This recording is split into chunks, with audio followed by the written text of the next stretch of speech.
POC जी ने खासी hills पर नियंत्रण करने और वहां की संस्कृति पर प्रहार करने की अंग्रेजों की साजिश का जमकर विरोध किया। इस कार्यक्रम में बहुत सारे कलाकारों ने सुंदर प्रस्तुतियां दी, इतिहास को जिंदा कर दिया। सामने से तो हट जाइए सब लोग, आप किनारे से आयोजन भी किया है, जिसमें मेघालय की महान संस्कृति बड़े ही खूबसूरत तरीके से दर्जा है। आपसे कुछ हफ्ते पहले कर्नाटक अमृता भारती कन्नड़ा नाम के अनूठा अभियान चलाया।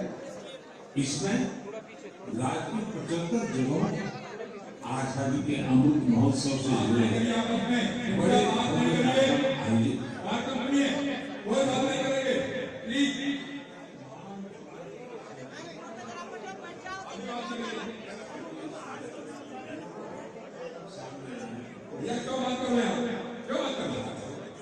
इसी एक बहुत ही रोचक प्रयास जिसका नाम है आजादी की रेलगाड़ी और रेलवे स्टेशन। इस प्रयास का लक्ष्य है कि लोग आजादी की लड़ाई में भारतीय रेल की भूमिका को जानें। देश में अनेक ऐसे रेलवे स्टेशन जो स्वतंत्रता आंदोलन के इतिहास से जुड़े हैं। आप भी इन रेलवे स्टेशनों के बारे में जानकर हैरान हो। झारखंड के गोमो जंक्शन को अब आधिकारिक रूप से नेताजी सुभाष चंद्र बोस जंक्शन गोमो के नाम से जाना जाता है। जानते हैं क्यों? दरअसल इसी स्टेशन पर कालका मेल में सवार होकर नेताजी सुभाष ब्रिटिश अफसरों को चकमा देने में सफल रहे थे। आप सभी ने लखनऊ के पास काकोरी रेलवे स्टेशन का नाम भी जरूर सुना होगा। इस स्टेशन के साथ राम प्रसाद बिस्मिल और अशफाकुल्लाह खान जैसे जाबाजों का नाम जुड़ा है। यहाँ ट्रेन से जा रहे अंग्रेजों के खजाने को लूट कर वीर क्रांतिकारियों ने अंग्रेजों को अपनी ताकत का परिचय करा दिया।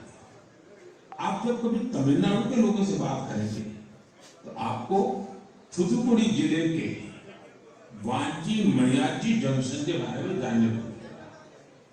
ये स्टेशन तमिल स्वतंत्रता सेनानी वांची नाथन जी के नाम पर है। ये वही स्थान है जहां 25 साल के युवा वांची ने ब्रिटिश कलेक्टर को उसके किए की सजा दी थी।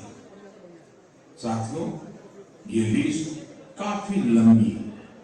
देश भर के 24 राज्यों में पहले ऐसे 75 रेलवे स्टेशनों की पहचान की गई। इन 75 स्टेशन को बहुत ही खूबसूरती से सजाया जा रहा है। इनमें कई तरह के कार्यक्रमों का भी आयोजन हो रहा है।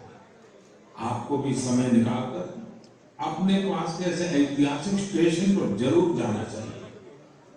आपको स्वतंत्रता आंदोलन के ऐसे इतिहास के बारे में विस्तार से पता चलेगा जिनसे आप अनजान रहे। मैं आसपास के स्कूल के विद्यार्थियों से आग्रह करूंगा, टीचर से आग्रह करूंगा कि अपने स्कूल के छोटे छोटे बच्चों को लेकर के जरूर स्टेशन पे जाएं और पूरा घटनाक्रम उन बच्चों को सुनाएं, समझाएं। मेरे प्यारे देशवासियों, आजादी के अमृत महोत्सव के तहत 13 से 15 अगस्त तक एक स्पेशल मूवमेंट हर घर तिरंगा का आयोजन किया जा रहा है। इस मूवमेंट का हिस्सा बनकर 13 से 15 अगस्त तक आप अपने घर पर तिरंगा जरूर फहराएं या उसे अपने घर पर लगाएं। तिरंगा हमें जोड़ता है, हमें देश के लिए कुछ करने के लिए प्रेरित करता है। मेरा एक सुझाव ये भी है कि 2 अगस्त से 15 अगस्त तक हम सभी अपनी सोशल मीडिया प्रोफाइल पिक्चर में तिरंगा लगा सकते हैं। वैसे क्या आप जानते हैं 2 अगस्त का हमारे तिरंगे से विशेष संबंध भी है। इसी दिन पिंगली वेंकैया जी की जन्म जयंती होती है, जिन्होंने हमारे राष्ट्रीय ध्वज को डिजाइन किया था। मैं उन्हें आदरपूर्वक श्रद्धांजलि अर्पित करता हूं। अपने राष्ट्रीय ध्वज के बारे में बात करते हुए मैं महान क्रांतिकारी मैडम कामा को भी याद करूंगा। तिरंगे को आकार देने में उनकी भूमिका बेहद महत्वपूर्ण रही है। साथियों, आजादी के अमृत महोत्सव में हो रहे इन सारे आयोजनों का सबसे बड़ा संदेश यही है कि हम सभी देशवासी अपने कर्तव्य का पूरी निष्ठा से पालन करें, तभी हम उन अनगिनत स्वतंत्रता सेनानियों का सपना पूरा कर पाएंगे, उनके सपनों का भारत बना पाएंगे। इसलिए हमारे अगले 25 साल का यह अमृतकाल हर देशवासी के लिए कर्तव्य काल की तरह है। देश को आजाद कराने हमारे वीर सेनानी हमें ये जिम्मेदारी देकर गए हैं और हमें इसे पूरी तरह निभाना है। मेरे प्यारे देशवासियों, कोरोना के खिलाफ हम देशवासियों की लड़ाई अब भी जारी है। पूरी दुनिया आज भी जूझ रही है। होलिस्टिक हेल्थ केयर में लोगों की बढ़ती रुचि ने इसमें सभी की बहुत मदद की है। हम सभी जानते हैं कि इसमें भारतीय पारंपरिक पद्धतियां कितनी उपयोगी है। कोरोना के खिलाफ लड़ाई में आयुष ने तो वैश्विक स्तर पर अहम भूमिका निभाई है। दुनिया भर में आयुर्वेद और भारतीय औषधियों के प्रति आकर्षण बढ़ रहा है। ये एक बड़ी वजह है कि आयुष एक्सपोर्ट में रिकॉर्ड तेजी आई है और ये भी बहुत सुखद है कि इस क्षेत्र में कई नए स्टार्टअप भी सामने आ रहे हैं। हाल ही में एक ग्लोबल आयुष इन्वेस्टमेंट और इनोवेशन समिट हुई थी। आप जानकर हैरान होंगे, इसमें करीब 10,000 करोड़ रुपए के इन्वेस्टमेंट प्रपोजल्स मिले हैं। एक और बड़ी अहम बात यह हुई है कि कोरोना काल में औषधीय पौधों पर रिसर्च में भी बहुत वृद्धि हुई है। इस बारे में बहुत सी रिसर्च स्टडीज पब्लिश हो रही है। निश्चित रूप से एक अच्छी शुरुआत है। साथियों, देश में विभिन्न प्रकार के औषधीय पौधों और जड़ी बूटियों को लेकर एक और बेहतरीन प्रयास हुआ है। अभी जुलाई महीने में इंडियन वर्चुअल हर्बेरियम को लॉन्च किया गया। यह इस बात का भी उदाहरण है कि कैसे हम डिजिटल वर्ल्ड का इस्तेमाल अपनी जड़ों से जुड़ने में कर सकते हैं। Indian virtual herbarium preserve plants या प्लांट पार्ट्स की डिजिटल इमेजेस का एक रोचक संग्रह है, जो कि वेब पर फ्रीली अवेलेबल है। इस वर्चुअल हर्बेरियम पर भी लाख से अधिक स्पेसिमेंस और उनसे जुड़ी साइंटिफिक इंफॉर्मेशन उपलब्ध है।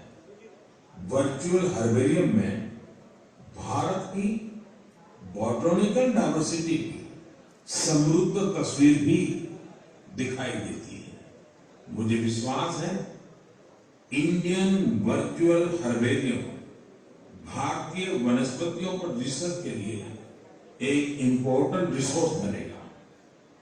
मेरे प्यारे देशवासियों, मन की बात में हम हर बार देशवासियों की ऐसी सफलताओं की चर्चा करते हैं जो हमारे चेहरे पर मीठी मुस्कान बिखेर देती है। अगर कोई सक्सेस स्टोरी मीठी मुस्कान भी बिखेरे और स्वाद में भी मिठास भरे, तब तो आप इसे जरूर सोने पर सुहागा कहेंगे।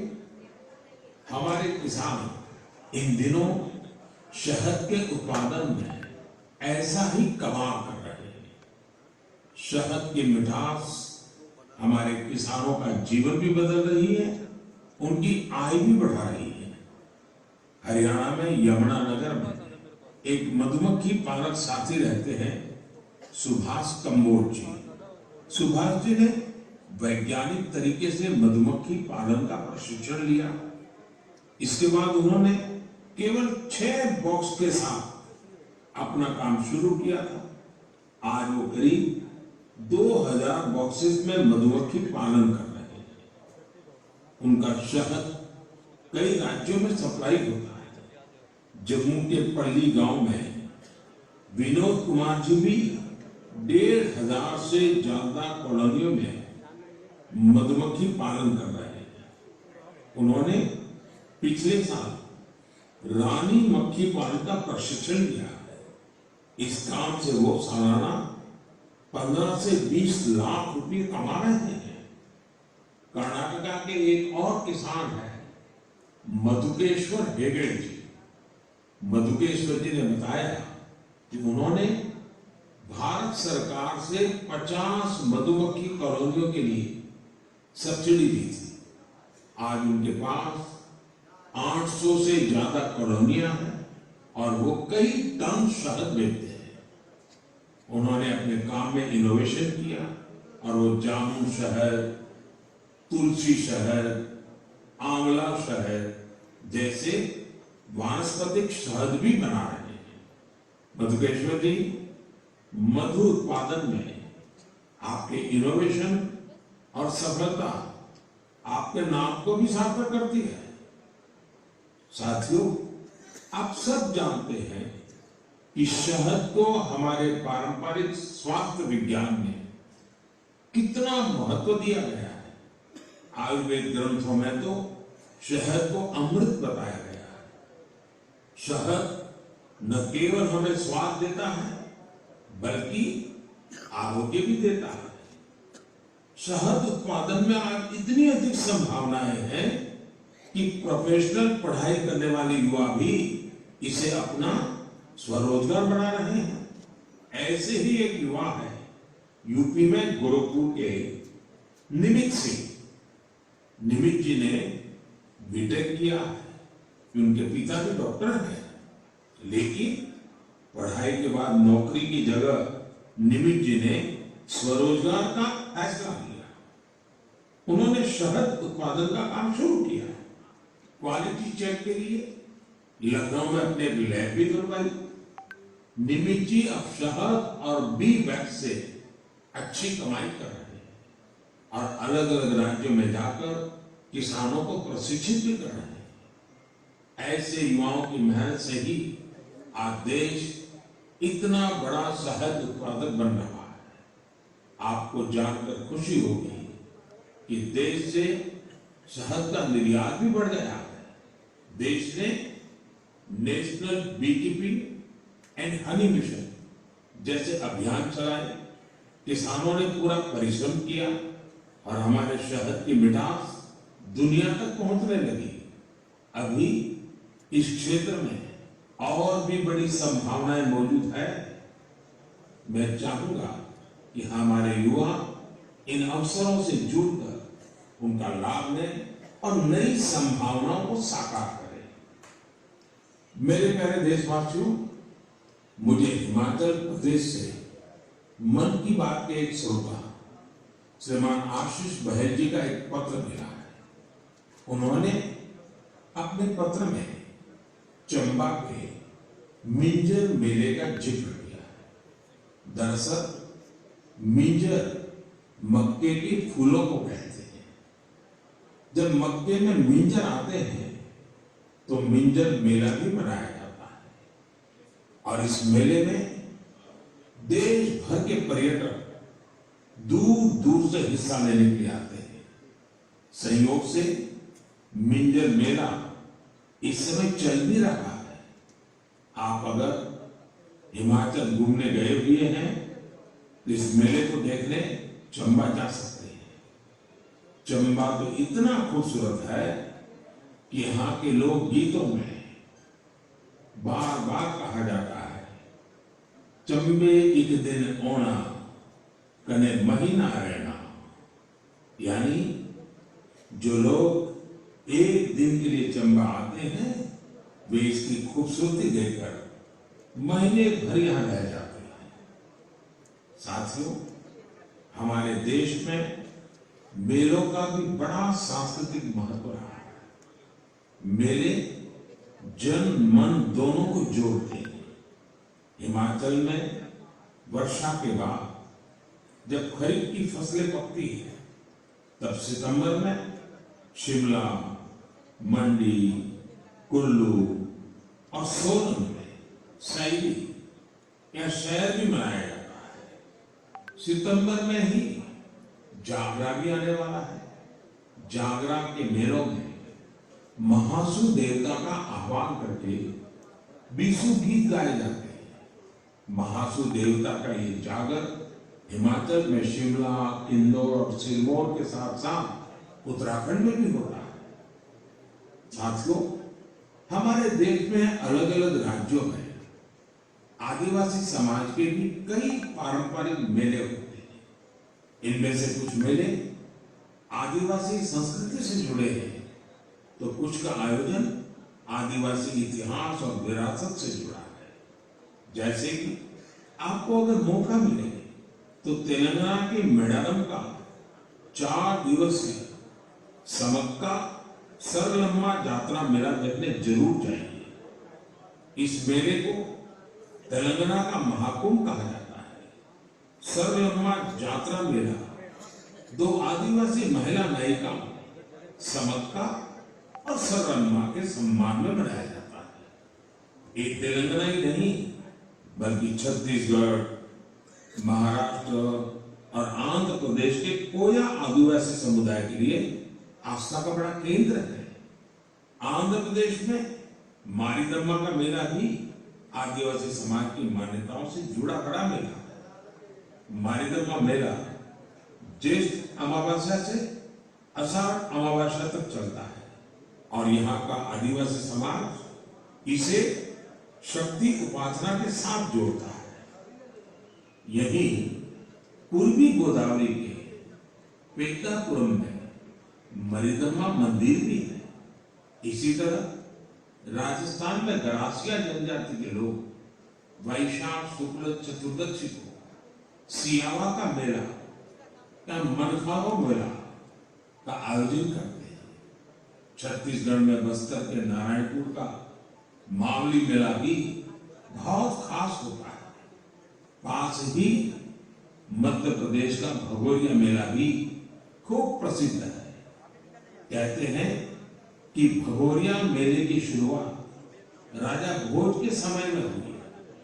तब भील राजा कासूवरा और बालू ने अपनी अपनी राजधानी में पहली बार ये आयोजन किए थे। तब से आज तक ये मेले उतने ही उत्साह से मनाए जा रहे हैं। इसी तरह गुजरात में तरणेतर और माधोपुर जैसे कई मेले बहुत मशहूर हैं। मेले अपने आप में हमारे समाज जीवन की ऊर्जा का बहुत बड़ा स्रोत होते हैं। आपके आसपास भी ऐसे ही कई मेले होते होंगे। आधुनिक समय में समाज की पुरानी कड़ियां एक भारत श्रेष्ठ भारत की भावना को मजबूत करने के लिए बहुत जरूरी है। हमारे युवाओं को इनसे जरूर जुड़ना चाहिए और आप जब भी ऐसे मेलों में जाएं, वहां की तस्वीरें सोशल मीडिया पर भी शेयर करें। आप चाहें तो किसी खास हैशटैग का भी इस्तेमाल कर सकते हैं। इससे उन मेलों के बारे में दूसरे लोग भी जानेंगे। आप कल्चर मिनिस्ट्री की वेबसाइट पर भी तस्वीरें अपलोड कर सकते हैं। अगले कुछ दिन में कल्चर मिनिस्ट्री एक कंपटीशन भी शुरू करने जा रही है, जहां मेलों की सबसे अच्छी तस्वीरें भेजने वालों को इनाम भी दिया जाएगा। तो फिर देर नहीं कीजिए, मेलों में घूमिए, उनकी तस्वीरें साझा करिए और हो सकता है आपको इसका इनाम भी मिल जाए। मेरे प्यारे देशवासियों, आपको ध्यान होगा मन की बात के एक एपिसोड में मैंने कहा था कि भारत के पास टॉयज एक्सपोर्ट्स में पावर हाउस बनने की पूरी क्षमता है। मैंने स्पोर्ट्स और गेम्स में भारत की समृद्ध विरासत की खास तौर पर चर्चा की थी। भारत के स्थानीय खिलौने परंपरा और प्रकृति दोनों के अनुरूप होते हैं, इको फ्रेंडली होते हैं। मैं आज आपके साथ भारतीय खिलौनों की सफलता को शेयर करना चाहता हूं। हमारे यंगस्टर्स, स्टार्टअप्स और एंटरप्रेन्योर्स के बूते हमारी टॉय इंडस्ट्री ने जो कर दिखाया है, जो सफलता हासिल की है, उसकी किसी ने कल्पना भी नहीं की होती। आज जब भारतीय खिलौनों की बात होती है तो हर तरफ वोकल फॉर लोकल की ही गुण सुनाई दे रही है। आपको ये जानकर भी अच्छा लगेगा कि भारत में अब विदेश से आने वाले खिलौनों की संख्या लगातार कम हो रही है। पहले जहां 3000 करोड़ रुपए से ज्यादा के खिलौने बाहर से आते थे, वहीं अब इनका आयात 70% तक घट गया है। और खुशी की बात यह कि इसी दौरान भारत ने 2600 करोड़ रुपए से अधिक के खिलौनों को विदेशों में निर्यात किया है, जबकि पहले 300-400 करोड़ रुपए के खिलौने ही भारत से बाहर जाते थे। और आप तो जानते ही हैं कि ये सब कोरोना काल में हुआ है। भारत के टॉय सेक्टर ने खुद को ट्रांसफॉर्म करके दिखा दिया है। इंडियन मैन्युफैक्चरर्स अब इंडियन माइथोलॉजी, हिस्ट्री और कल्चर पर आधारित खिलौने बना रहे हैं। देश में जगह जगह खिलौने के जो क्लस्टर्स हैं, खिलौने बनाने वाले जो छोटे छोटे उद्यमी हैं, उन्हें इसका बहुत लाभ हो रहा है। इन छोटे उद्यमियों के बनाए खिलौने अब दुनिया भर में जा रहे हैं। भारत के खिलौना निर्माता विश्व के प्रमुख ग्लोबल टॉय ब्रांड के साथ मिलकर भी काम कर रहे हैं। मुझे ये भी बड़ा अच्छा लगा कि हमारा स्टार्टअप सेक्टर भी खिलौनों की दुनिया पर पूरा ध्यान दे रहा है। वे इस क्षेत्र में कई मजेदार चीजें भी कर रहे हैं। बेंगलुरु में शूमी टॉय नाम का स्टार्टअप इको फ्रेंडली खिलौनों पर फोकस कर रहा है। गुजरात में आर्किड्जू company AR based flash cards और एआर बेस्ड स्टोरी बुक्स बना रही है। पुणे की कंपनी कन्वेंशन लर्निंग, खिलौने और एक्टिविटी पजल्स के जरिए साइंस, टेक्नोलॉजी और मैथ्स में बच्चों की दिलचस्पी बढ़ाने में जुटी है। मैं खिलौनों की दुनिया में शानदार काम कर रहे ऐसे सभी मैन्युफैक्चरर्स को, स्टार्टअप्स को बहुत बहुत बधाई देता हूं। आइए हम सब मिलकर भारतीय खिलौनों को दुनिया भर में और अधिक लोकप्रिय बनाएं। इसके साथ ही मैं अभिभावकों से भी आग्रह करना चाहूंगा कि वे अधिक से अधिक भारतीय खिलौने, पजल्स और गेम्स खरीदें। साथियों, क्लासरूम हो या खेल का मैदान, आज हमारे युवा हर क्षेत्र में देश को गौरवान्वित कर रहे हैं। इसी महीने पीवी सिंधु ने सिंगापुर ओपन का अपना पहला खिताब जीता है। नीरज चोपड़ा ने भी अपने बेहतरीन प्रदर्शन को जारी रखते हुए वर्ल्ड एथलेटिक चैंपियनशिप में देश के लिए सिल्वर मेडल जीता है। आयरलैंड पैरा बैडमिंटन इंटरनेशनल में भी हमारे खिलाड़ियों ने 11 पदक जीतकर देश का मान बढ़ाया है। रोम में हुए वर्ल्ड कैडेट रेसलिंग चैंपियनशिप में भी भारतीय खिलाड़ियों ने बेहतरीन प्रदर्शन किया। हमारे एथलीट सूरज ने तो ग्रेको रोमन इवेंट में कमाल ही कर दिया।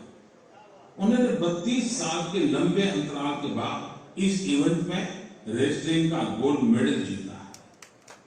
खिलाड़ियों के लिए यह पूरा महीना ही एक्शन से भरपूर रहा। चेन्नई में 44वें चेस ओलंपियाड की मेजबानी करना भी भारत के लिए बड़े सम्मान की बात है।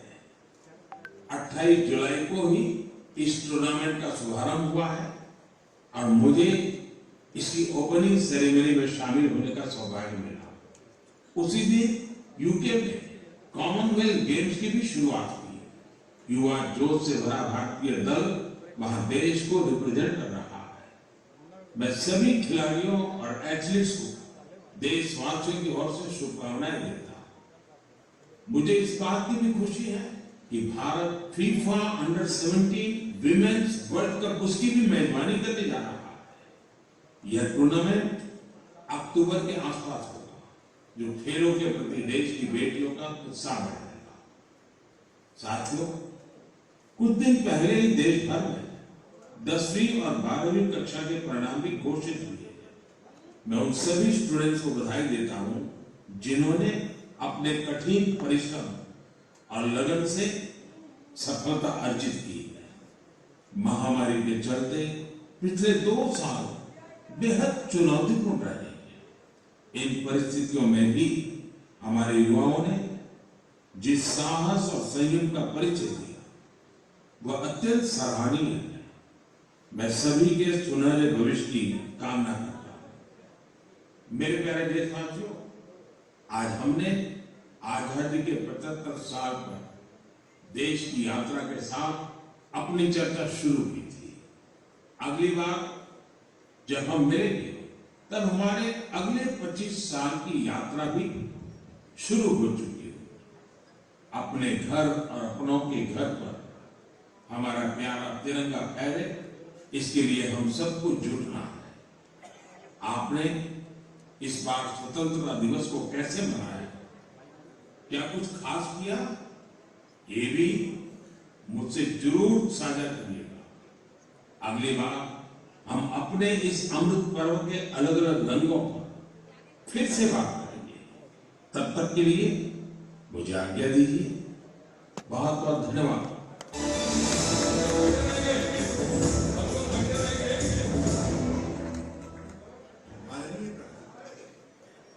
कार्यक्रम शुरू हो गया था, इसलिए हम लोगों ने राष्ट्रपति का स्वागत नहीं किया है। वहां पर के लोगों ने किया है। हम सबके लिए गर्व की बात है क्या अरे ट्राइपॉड ले लो यार।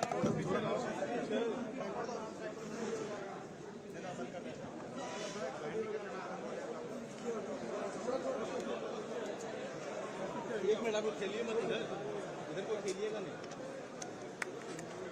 पीछे हो जाओगे तो अच्छा फोटो आएगा। पीछे से ले लीजिए ना।